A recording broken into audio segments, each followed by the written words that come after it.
안녕하세요. 2025년 9월 12일 오후 3시 지나고 있습니다. 창업 전문가의 시각에서 살펴보는 본격 시사대담 팟캐스트 비버비버의 고민석입니다. 아이쿠밀더의 변학균 이사님, 석재준 대표님과 함께합니다. 안녕하세요. 다들 별일 없으셨나요? 네, 별일 없었죠. 근황 토크 좀 해주십시오. 근황. 저 얼마 전에 국립세종도서관에 갔다 왔습니다. 국립세종도서관. 네, 제가 국립 들어간 데를 되게 좋아해요. 그 중에 한 군데 근래 못 가게 됐습니다. 아마 잘 아실 건데 그 K-팝 데몬헌터스 그거의 영향으로 인해서 제가 원래 출장을 자주 가다 보니 용산에 인터벌 시간이 좀 있으면 중앙박물관에 놀러 가는 거 좋아했는데 안타깝게도 못 가게 돼서 다른 국립을 좀 발굴해 보려고 가봤는데 굉장히 좋더군요. 세종에 있는 건가요? 세종에 있습니다. 제가 또 세종 시민이라서 그렇군요. 한번 좀 가보도록 하겠습니다. 또 별일 없으셨나요? 예, 저도 늘상 일도 하고 그리고 이제 책도 보고 그러면서 지내고 있는데 요즘에는 좀 다른 거보다 아무래도 지금 이제 좀 연구하고 있는 주제도 있고 그러다 보니까 그거에 좀 신경을 많이 쓰게 되는 것 같아요. 그래서 저도 무난하게 잘 지내고 있었습니다. 네. 알겠습니다.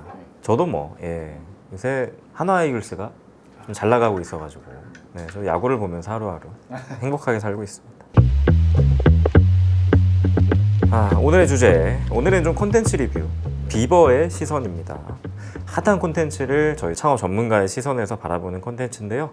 오늘의 콘텐츠는 바로 흑백요리사입니다. 조금 철이 지났다고 볼 수도 있는데 올해 12월에 흑백요리사 2가 런칭된다고 오피셜이 나왔어요.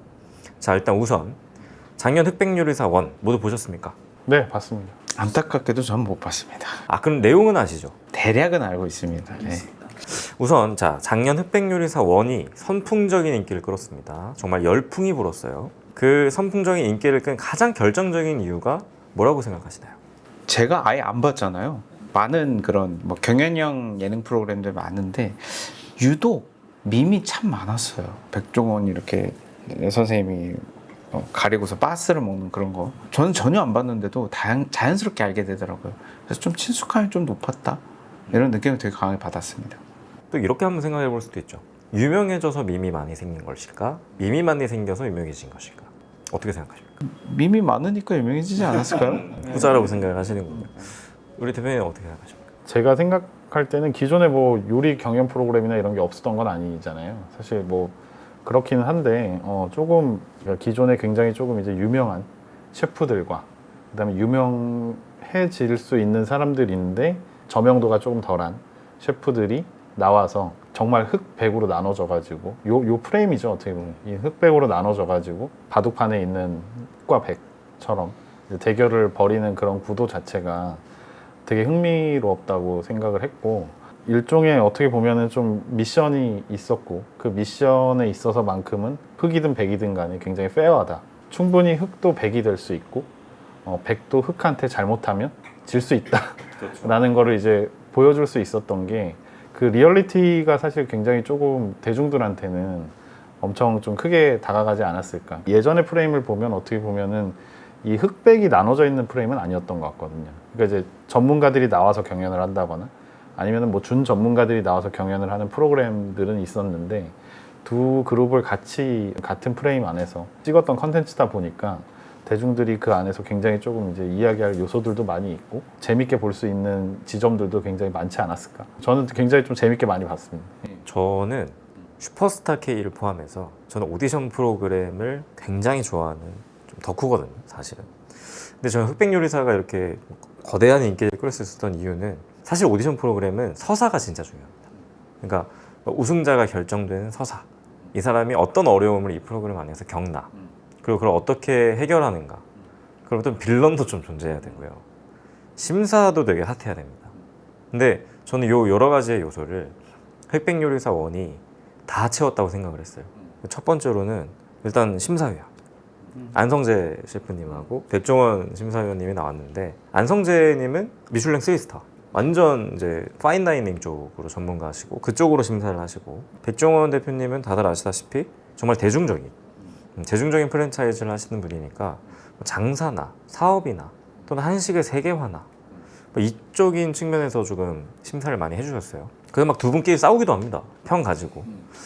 그런 부분들도 되게 재밌는 요소가 되지 않았나 싶고, 또 넷플릭스에서 아무래도 자금력이 굉장히 많은 곳에서 연출을 하다 보니까 이 카메라 때깔이라고 해야 되나요? 연출, 그 막 요리들이 막 위에서 막 그 결승전 때 뭐 두부 요리를 할 때 막 두부가 이만큼씩 쌓아져 있다는 그런 연출, 이런 강력한 화면 같은 게 저는 그래도 굉장히 큰 인기를 끄는데 어떤 요소가 아니었나 이런 생각이 드는데 어떻게 생각하세요? 네, 저도 뭐 굉장히 조금 지금 말씀하신 부분이 좀 되게 재미적인 요소를 좀 가미를 많이 했던 거라고 생각을 하고, 기존에 있었던 어떤 요리의 경연 프로그램하고는 조금 프레임을 바꿔서 새로운 시도를 한번 해봤다고 생각을 해요. 앞으로의 어떤 그 유명세와 그 대중성이라는 측면, 유명해질 수 있는 요리를 하는 사람들이나 셰프들 입장에서는 등용문으로 자기들이 어필을 하고 가게나 이런 것들도 좀 홍보할 수 있는 그런 창구가 좀 마련이 되지 않았을까. 그래서 실제로는 뭐 흑백요리사 끝나고 나서 가게들이 다 이슈가 됐었잖아요. 대중들은 오히려 거기서 나왔던 요리의 컨텐츠에 대한 어떤 진정성을 가지고 있는 셰프들이 운영하는 가게를 가는 것 자체가 또 하나의 본인들이 향유할 수 있는 즐길거리라고 생각을 하니까, 내가 뭐 흑백요리사에 나왔던 누구의 가게에 가서 어떤 요리를 먹어보고 대중들이 좀 즐길 수 있는 거리를 조금 더 많이 제공해 줬고 그런 계기가 됐다라는 거에서 좀 의미가 있는 컨텐츠이지 않았나, 그런 생각이 좀 많이 듭니다. 자, 이제 흑백요리사 1을 안 보신 분의 입장에서 좀 플ю스 다르다는 생각은 제가 좀 했어요. 그 부분이 어떤 차이냐면, 그 원조격인 프로그램이 이게 헬스 키친 아시나요? 네, 고든 램지 씨가 하셨던, 거기 가면 막 이 멍청한 놈들아 그러면서 이제 하잖아요. 그 포맷에서 못 벗어났었어요. 계속 마스터 셰프 코리아도 좀 비슷한 느낌이 있었고요. 권위자가 있고 권위자 밑에서 마치 도제식으로 수련을 받기 위한 수련생들이 컴피티션을 걸쳐서 뭐 최고의 생존자가 되는 그런 느낌이 좀 강했었거든요. 근데 그게 좀 무너졌다는 느낌을 안 봤는데도 좀 느꼈어요. 또 조금 더 권위보다는 상생에 대해서 얘기를 했던 것 같아요. 그 사회적 계층에 대한 얘기도 좀 있었던 것 같고요. 상위권에는 아마 못 올라가셨을 건데 그 비비시는 분 계셨잖아요. 비빔대왕. 비빔고수.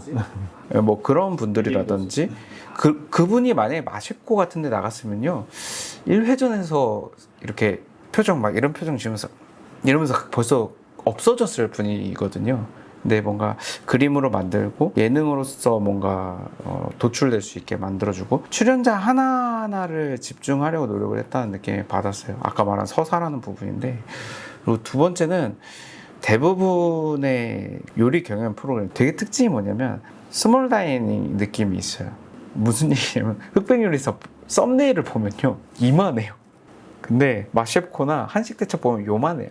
물론 거기도 커요. 근데 약간 좀 다 같이 즐기는 축제장이라기보다는 누군가한테 평가받으러 왔고 마치 장원급제 하려고 시험 보는 사람 같은 느낌이라면, 여긴 정말 시장이에요. 다 살아 숨쉬는 사람들이 여러 명들이 있고 각자 의견을 내고 각자 막 주특기가 있어요. 마치 어릴 때 봤던 홍콩 무술 영화를 보는 것 같아요. 나는 당랑권 이런 거 있잖아요. 네. 자기 무술이 각자 문파가 다른데 각자 매력이 있는 거죠. 그 와중에 또 빌런도 있고요.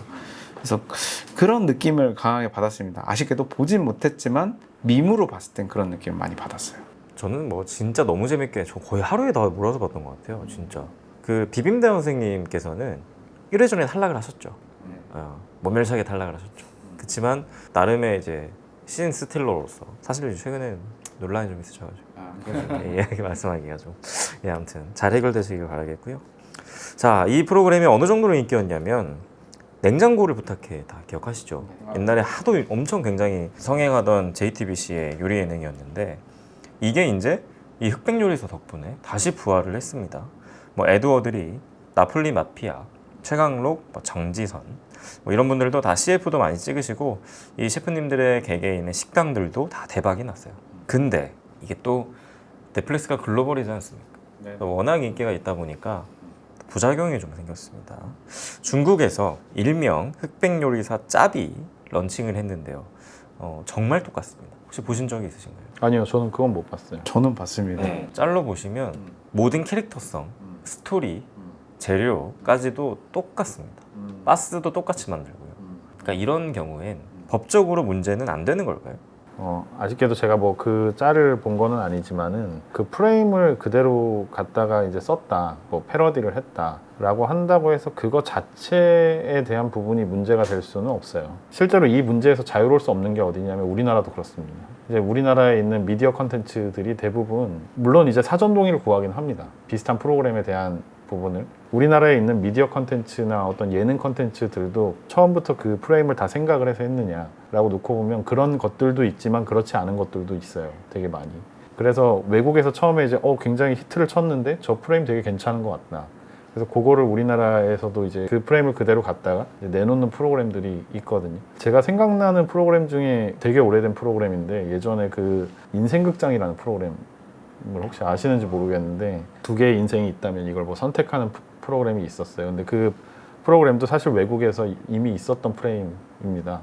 그런 결에서 놓고 본다면 상표를 도용을 했다. 예를 들어서 흑백 요리사라는 거를. 그렇다면 문제가 될 수가 있지만 엄격하게 말해보면은 분명히 모방이긴 하지만 패러디에 가깝습니다.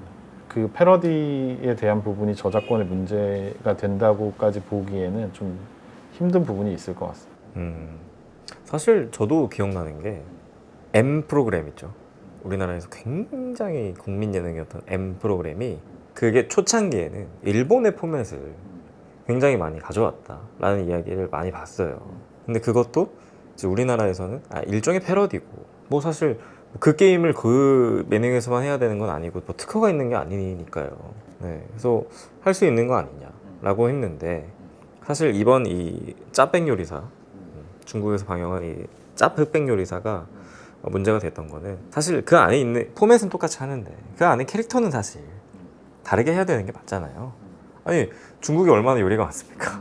근데 왜 굳이 우리가 했던 걸 그대로 바스도 똑같이 따라하고 하는가 이거에 대해서 이제 문제가 됐으니까 이건 좀 너무한 거 아니냐 막 이런 얘기가 좀 있었거든요. 사실 정서적인 측면에서 보면은 너무하죠. 그러니까 이제 하지 말아야 되는 거는 맞죠. 그런데 이걸 제재할 수 있는가에 대한 문제는 조금 다른 문제일 것 같습니다. 그쪽 방송사 대 방송사가 완전 동일한 프레임을 가지고 진행을 하지 않았냐를 놓고 봤을 때 기분 나쁘죠. 실제로 뭐 사전 동의를 구했는지 안 구했는지 그것도 알 수가 없는 거고 사실 뭐 사전 동의를 구했다고 하더라도 그런 어떤 동일성의 부분을 어디까지로 할 것인지에 대한 거를 뭐 정한 것도 아닐 거고 분명히 아까도 제가 얘기 드렸던 부분이지만 그 부분에서 기분이 나쁠 수는 있지만 제재를 하는 게 과연 가능한가라고 놓고 봤을 때는 그거는 좀 더 따져봐야 될 문제일 것 같아요. 네. 도의적인 문제는 있으나 법적인 책임을 묻는 것은 나라도 다르고 사실은 조금 현실적인 문제가 있을 수도 있다. 베이선님 어떻게 생각하십니까? 아이디어냐 창의성이냐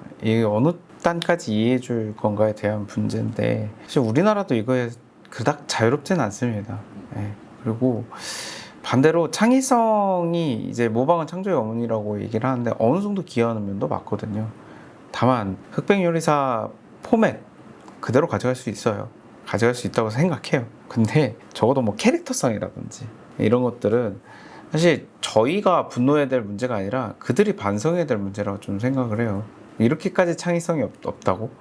중국이라는 나라에 대한 뭐 어떤 뭐 애국심이나 이런 것들이 강한 나라잖아요. 중국 같은 경우에 자국에 대한 그러면은 그런 부분들을 좀 살릴 수 있는 친구들을 갖고 왔으면 어땠을까? 제가 어릴 때 보던 만화 중에 요리왕 비룡이라는 프로그램이 있었거든요. 거기 보면 말도 안 되는 방법으로 요리를 많이 합니다.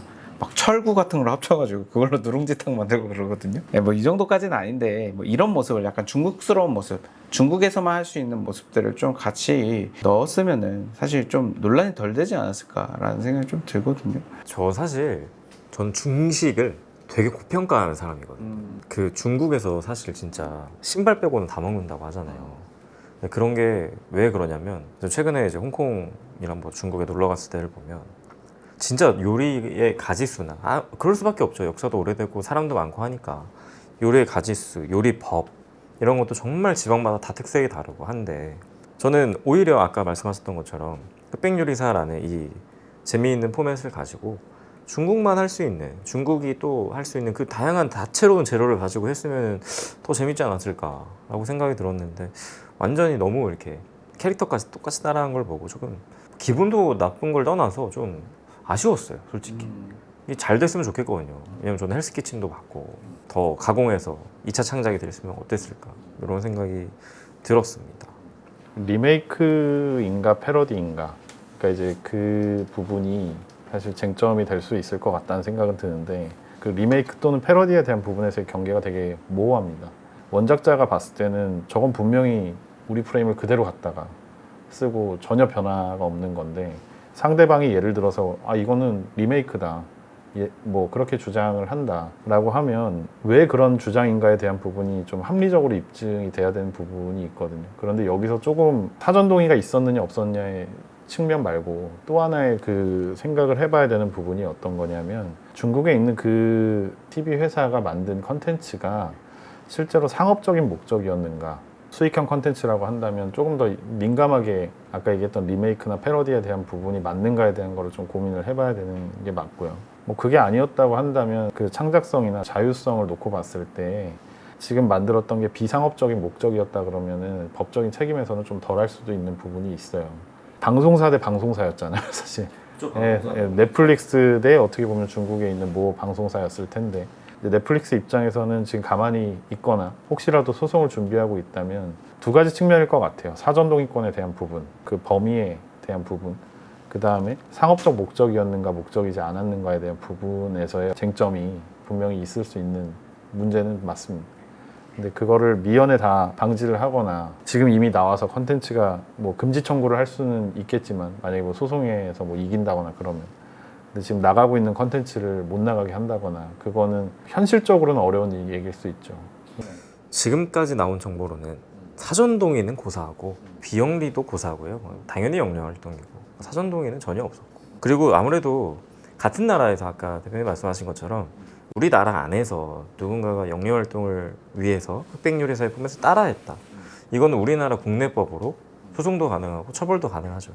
근데 중국이란 말입니다. 네, 중국 안에서 지금 방영을 하고 있는 상태고, 이거를 넷플릭스나 흑백요리사 제작진 측에서 아무리 법적인 국제법 소송을 건다고 한들 이게 과연 실효가 있는가?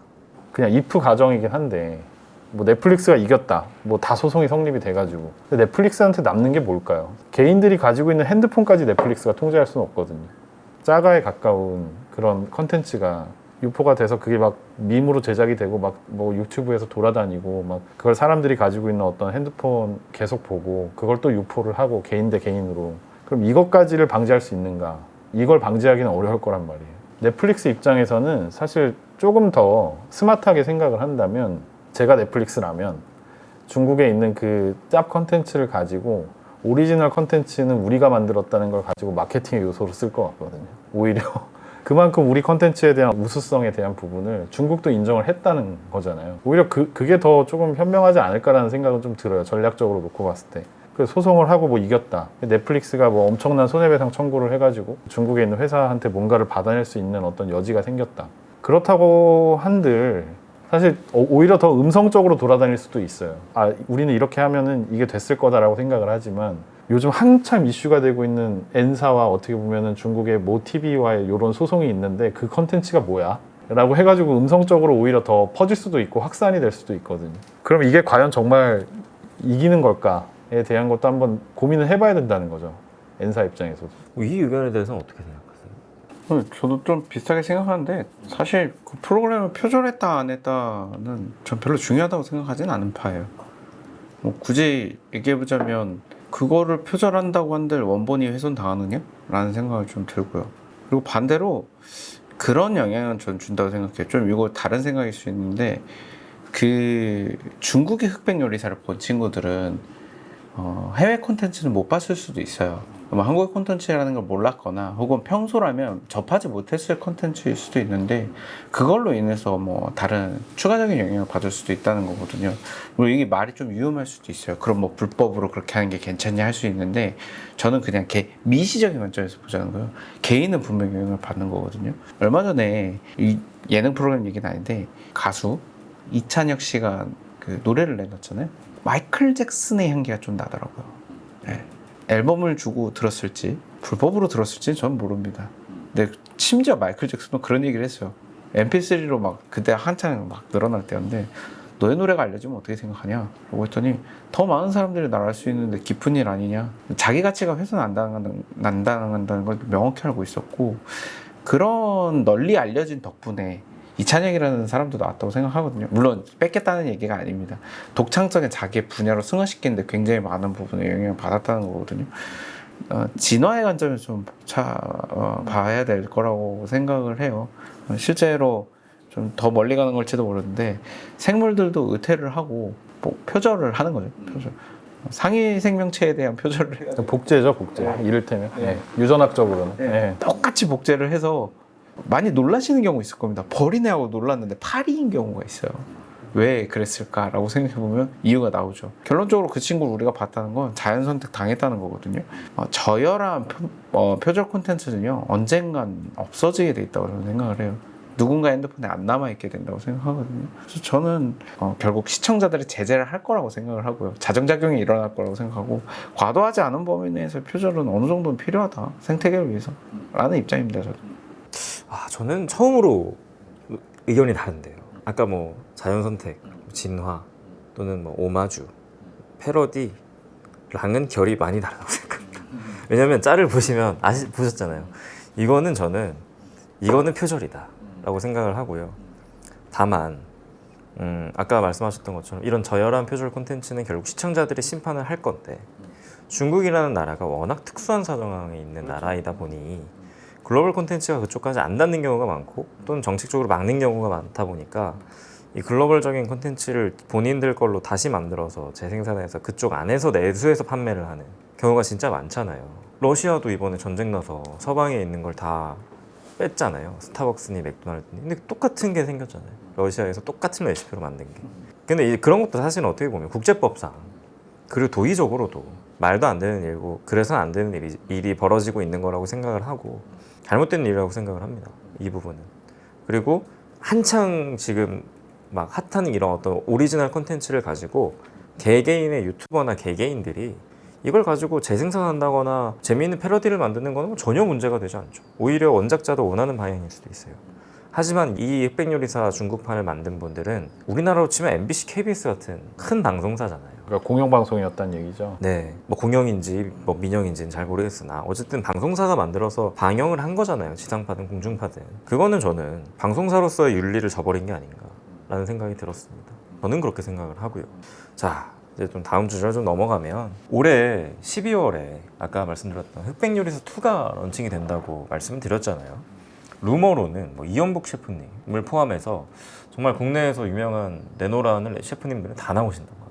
원래 원이 흥행을 하면 그렇잖아요. 아무래도 근데 심사위원은 그대로 가다 보니 백종원 대표의 논란을 이야기하지 않을 수가 없어요. 그 논란이 프로그램에 영향을 미친다고 보십니까?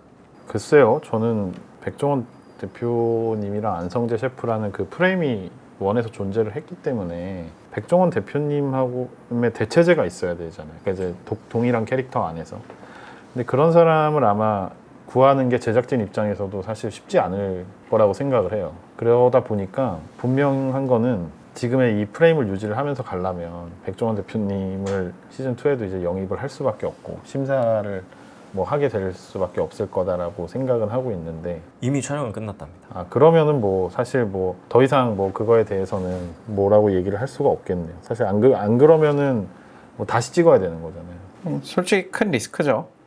리스크가 아닐 수가 없는 게 저번에도 저희가 백종원 얘기를 했던 것 같은데 백종원 대표가 몰매를 맞은 이유는 네티즌 수사대가 일반적이지 않은 수준까지 발굴을 해내서라고 저는 생각을 해요. 평소라면 신경 안 썼을 거 하나하나까지 이렇게 그 영상을 막 땡기고 이렇게 해가지고 찾아냈잖아요. 뭐 네티즌이 잘못했다는 얘기가 아닙니다. 그 정도로 화력이 세다는 거죠. 백종원이라는 사람이. 그러면은 흑백요리사의 리스크는 뭐냐? 백종원이 아니라 편집자나 PD가 리스크일 수 있습니다. 지금 아까 얘기하고 이어지는데요. 드디어 입증할 때가 된 거죠. 너희들이 아무리 베껴 가봐라. 우리 이 정도도 극복해서 새로운 무언가를 만들 거다라는 그 리스크를 강력하게 지고 있다고 저는 생각을 하거든요. 아마 내부에서 이례적으로 뭐 있는지 모르겠어요. 아마 모니터링 부서는 있을 건데 자체적으로 RM을 만들어야 될 수도 있어요. 그래서 하나하나 백종원이 나오거나 발언하는 거 하나하나를 다 이렇게 확대해 보고 문장도 챗GPT 넣어봐서 이전에 있던 논란들하고 같이 비교해 보고 이런 리소스적인 리스크가 좀 있을 것 같고 방영 측면에서는 저는 아직까진 노이즈인 것 같아요. 노이즈 마케팅. 그러니까 현재까지는 선수아니다. 다만 방영됐는데 어디서 한 군데 터졌다? 그러면 좀 어렵지 않을까. 오히려 그러니까 지금 다 찍었다고 이미 얘기를 하시니까 오히려 그 영상을 보는 대중들이 그냥 이어지는 걸 수도 있는데 더본코리아에 대한 한시적이긴 했지만 불매운동 비슷하게도 뭐 일어나기도 하고 그랬던 것처럼 컨텐츠에 대한 어떤 일부의 반발이나 불매나 이런 요소들도 좀 작용을 할 수 있지 않을까라는 생각이 좀 들어요. 이제 다 찍고 편집을 하고 이러는 과정에서 방영 시점을 좀 늦추거나 조정을 하거나 이런 것들에 대한 고민이 아마 제작진들도 있지 않을까. 이제 뭐 12월에 나온다고 하니 시청자인 제 입장에서는 좋은 거긴 하지만 사실 최대로 늦춘 거죠. 네. 이게 원래 뭐냐면 작년에 흑백요리사가 나오고 선풍적인 인기를 끌자마자 2 촬영을 시작했어요. 네, 그렇다고 저도 알고는 있었어요. 그래서 이제 백종원이든 안성재 셰프님이든 그대로 갈 거고 포맷도 그대로 갈 거고 예산이나 제작비도 굉장히 많은 수준으로 늘어난 걸로 알고 있어요. 넷플릭스가 더 투자를 한 거죠. 아마 넷플릭스 입장에서는 지금 엄청 울상일 겁니다. 거의 뭐 상반기 내내 백종원 대표님이 논란에 휩싸이셨으니까 이것도 좀 최대한 미루다가 더 이상 미뤄지면은 더 손해가 커지니 PD님이 인터뷰를 하시기로는 이번 주에 인터뷰를 했는데 판단은 대중들에게 맡기겠다. 이렇게 인터뷰를 하셨어요. 방영은 그대로 12월에 간다. 더 이상 미룰 수 없다. 이렇게 얘기를 했거든요. 논란은 당연히 있을 거라고 저도 생각을 하고요. 하지만 지금 대중들이 생각하는 것보다는 제한적일 것이다. 라고 저는 생각을 합니다. 왜냐면은 또 심사위원 중에 하나로 기능을 하는 거고 이게 한식 대첩 보신 분들이면 아실 건데 이게 과연 PD가 짜줘서 그런 건지는 모르겠으나 온갖 재료에 대한 기본적인 널리지가 그 지식의 수준이 일단 일반인은 넘어서신 건 맞아요. 저번에는 우리가 기업인으로서의 백종원이라는 사람을 좀 중심적으로 봤다면 지금 봐야 될 거는 요리 좋아하고 먹는 거 좋아하는 사람 백종원이라는 사람이 기준에서 본다고 봤을 때 저는 여전히 재미있을 거라고 생각을 해요. 흑백원을 보지는 않았지만 바스 어떻게 보고 알아맞힐 줄 몰랐는데 뭐 이런 릴레이션십이 있었잖아요. 그런 거에 뛰어난 사람이 몇 없어요. 그럴 수 있는 사람도 없고요. 뭐 이은복 셰프님 같은 경우에 굉장히 요리에 더 특화되신 분이잖아요. 최현석 셰프 같은 경우에 약간 좀 어떤 모멘트들이 굉장히 뛰어나시고 뭐 김풍 작가님 같은 경우에는 뭔가 기괴한 음식을 만들어내고 이런 건 있지만 참가자하고 릴레이션십에서 그 사람의 장점을 돋보이게 만드는 역할로서는 굉장히 탁월한 사람이라고 생각해요. 경영인 이전에 그냥 참 패널이자 예능인으로서는 굉장히 탑티어죠. 그렇기 때문에 편집에서 실수만 안 했다면 다시 선풍적인 인기를 끌 거라고 생각을 하고는 있습니다. 자, 그럼 이거 하나 여쭤보겠습니다. 과연 이 콘텐츠로 그럼 백종원 선생님이 부활하실 수 있을 것이냐?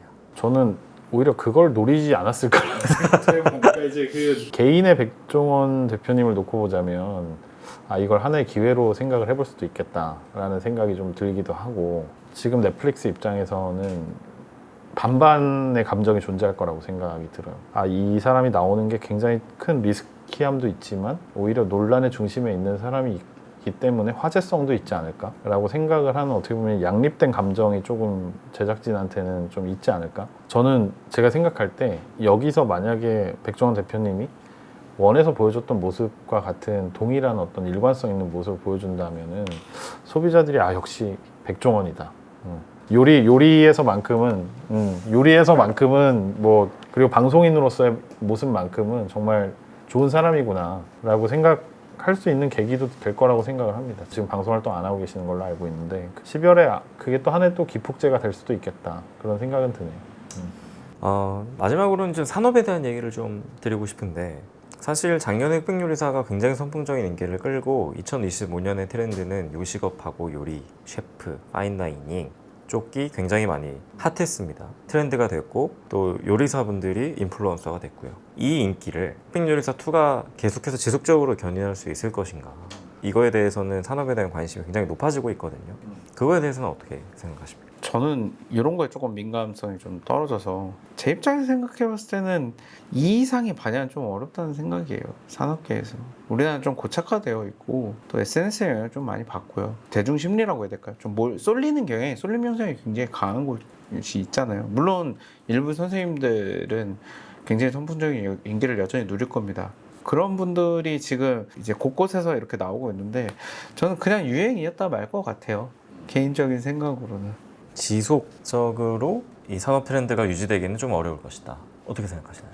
흑백요리사 원이 좀 저희 어떤 그 요식업에 시사하는 바가 조금 있었다고 생각을 해요. 그러니까 그게 대중들이 흑백요리사 원이 끝나고 나서 어떤 모멘텀이 생겼냐면 우리 동네에 있는 오래된 맛집 그리고 우리 동네에서 한 5년 이상 요리를 했던 젊은 요리사 그러니까 누군가에 대해서 관심을 갖기 시작을 했어요. 이거는 굉장히 큰 흑백요리사의 기여라고 생각을 해요.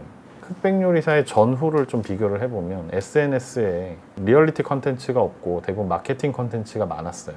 이를테면 저희 사는 대전에 어떤 맛집이 뭐 100선, 뭐 10선 이래가지고 뭐 막 인스타에 돌아다니는 뭐 광고라든지 뭐 리얼리티가 떨어지는 그런 것들이 많았다라고 한다면 요즘에 한참 이제 팔로워가 많아지거나 개인의 어떤 파급이 많이 되는 컨텐츠들을 보면은 내가 좋아하고 내가 즐겨가는 숨은 맛집이었는데 이 집의 요리사 분이 언제나 찾아가면 만날 수 있고 그 컨텐츠를 개인들이 만들어내기 시작을 했거든요. 개인들이 만들어내는 컨텐츠가 조금 이제 확산이 되면서 골목에 있는 그런 요리사 분들이나 요새 좀 돌아다니면 그런 것도 되게 많아요. 나는 그냥 옛날하고 똑같이 열심히 동네에서 장사를 했을 뿐인데 갑자기 손님들이 왜 많아졌을까? 이제 본인도 잘 모르는 거예요. 본인도. 그런 어떤 리얼리티적인 컨텐츠가 조금 이제 확산될 수 있었던 계기의 시발점이 저는 흑백요리사가 줬다고 생각을 좀 해요. 흑 쪽에 가까웠던 덜 유명하고 어떻게 보면 그쪽 업계에서는 굉장히 좀 오래 해왔고 아는 사람 알고 있는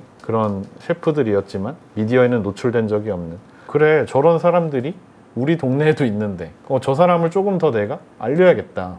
그리고 알리는 것도 통할 수 있구나 라는 거를 좀 대중들이 좀 인지할 수 있는 그런 계기가 저는 흑백요리사가 만들어졌다고 생각을 하고 저도 주변에서 좀 놀란 게 어떤 거였냐면은 동네에 있는 상권에서 유명한 셰프들에 대해서 관심을 좀 가지게 되는 사람들이 늘어나는 걸 많이 봤어요. 매출도 늘어나고 그리고 그분들이 또 조금 더 긍정적인 미래를 그려볼 수 있는 계기도 긍정적인 효과를 가지고 왔다고 생각을 하거든요. 저는 흑백요리사가 물론 뭐 프로그램도 프로그램이고 셰프님들이 인플루언서가 되는 것도 맞지만 결론적으로는 요리에 관심도가 올라간다고 생각을 했어요. 그 말은 즉슨 동네 상권이나 프랜차이즈나 요식업 쪽에서도 좋은 반응을 이끌어낼 수 있다고 생각을 했거든요. 이게 되게 좀 달라진 것 같다는 생각이 많이 들어요. 예전에는 저희가 어떤 A라는 브랜드가 있으면 그 브랜드가 만약에 프랜차이즈 브랜드다라고 하면은 어느 동네에 어디를 가나 상점에 들어가면 동일한 맛과 동일한 분위기를 준다는 거에 대해서 사람들이 반감이 없었죠. 그 이상의 뭔가를 좀 알아보려고 하지 않았어요. 그런데 지금은 좀 유명세는 덜 할 수 있지만 어느 집이 맛집이고 어떤 셰프가 있는가에 대해서 긍정적인 모습으로 찾아보는 것 같아요. 그럼으로 인해서 사업에 대한 다양성을 좀 넓히는 데에도 흑백요리사가 좀 요식업에서는 기여를 했다고 생각을 하는 게 이쪽 이제 외식 사업 하시는 분들을 이렇게 좀 만나보면은 프랜차이즈를 좀 경험을 하고 어느 정도 좀 노하우가 생기고 그러면 본인의 가게를 해라 라는 이야기를 좀 많이 듣는데요. 그런데 요즘 이제 젊은 셰프들이나 젊은 셰프들 중에서 좀 요리를 오래 하셨던 분들 같은 경우가 어떤 얘기를 많이 하냐면 자체적으로 개발한 어떤 컨텐츠나 아니면 요리 메뉴나 이런 것들도 충분히 내가 열심히 노력하고 한자리에서 일관성 있게 꾸준하게 하면 알아봐주는 사람들이 있구나. 그리고 나도 저기에 있는 요리사들처럼 미디어에 도움이 있다라고 한다면 조금 더 유명해질 수도 있구나. 오히려 더 많이 체감을 하신다고 하더라고요. 긍정적인 정의 효과는 분명히 좀 있었다. 알겠습니다. 올해 12월에 있는 흑백요리사 2 이번에는 꼭 한번 원부터 일단 좀 봐야겠어요. 네, 좀 주말에라도 시간을 내서. 알겠습니다. 올해 12월에 있는 흑백요리사 2가 모쪼록 좋은 반응을 다시 얻었으면 좋겠고 사실 백종원 대표님도 논란을 많이 터셨으면 좋겠는 마음이에요. 네네. 그리고 이 프로그램을 계기로 다시 아까 말씀하셨던 것처럼 동네 소상공인들, 요식업들 경기가 많이 살아났으면 좋겠네요. 그런 마음이 큽니다. 오늘 비버의 시선 흑백요리사 이야기를 좀 해봤는데요. 어떻게 오늘 촬영하신 소감 한번 짤막하게 듣고 끝내보도록 하겠습니다. 저번보다 밝아져서 좋네요.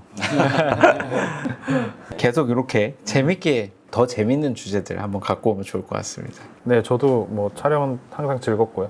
근데 저희가 조금 이 촬영을 하면서 매번 처음에 얘기를 했던 부분이지만 좀 다양한 시선을 제공한다는 거에 대한 본질적인 취지가 있으니까 뭐 시청자분들께서 물론 판단하시겠지만은 비판적 사고, 나와 다른 시선이라고 하더라도 너무 반감 없이 그냥 저렇게 들을 수도 있구나 라고 말할 수도 있구나, 생각할 수도 있구나 라고 생각해 주시면은 조금 더 저희도 자율성을 더 높여서 더 많은 이야기들을 할 수 있을 것 같습니다. 네, 시청해 주셔서 너무 감사드리고요. 네, 여러분들 저희가 뭐 악의적으로 무슨 뭐 의도를 가지고 이렇게 얘기하는 건 전혀 없고요. 다 사람마다 시각이 다른 법이니까 다양한 시선을 좀 이렇게 알게 되시면 여러분들도 인사이트가 넓어지시고 저희도 같이 성장할 수 있는 그런 채널이 됐으면 좋겠습니다. 오늘도 정말 오랜 시간 끝까지 들어주셔서 너무 감사드리고요. 오늘 비버의 시선 흑백요리사 이야기였습니다. 감사합니다. 수고하셨습니다. 수고하셨습니다.